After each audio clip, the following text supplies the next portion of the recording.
મહેસાણાના મોટી દાઉ ગામે બોગસ તબીબ સામે પોલીસ ફરિયાદ બાદ પણ પ્રેક્ટિસ ચાલુ હોવાનું સામે આવ્યું છે। 1 વર્ષ અગાઉ મેડિકલ ઓફિસરે ડિગ્રી વિના તબીબી સારવાર આપતા બચુમિયા શેખને ત્યાં દરોડા પાડ્યા હતા। આ દરમિયાન તેની પાસે કોઈ પણ જાતની ડિગ્રી ન હતી ને દવાઓ વેચતો હતો। બોગસ તબીબ બચુમિયા શેખ સામે મહેસાણા તાલુકા પોલીસ સ્ટેશનમાં ફરિયાદ નોંધાઈ છે।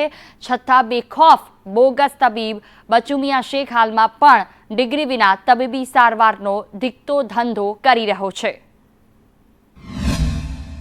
હવે તો બીજું તો શું સાહેબ, મારે તો જવાનું છે એકચ્યુઅલી બહાર, બરાબર। મારી જોબ ત્યાં ફિક્સ છે, એટલે મારું અહીં બંધ કરવાનું છું। તમારી જો ડિગ્રી છે ખરા કોઈ એવી ડૉક્ટર તબીબ સારવાર કરી શકો?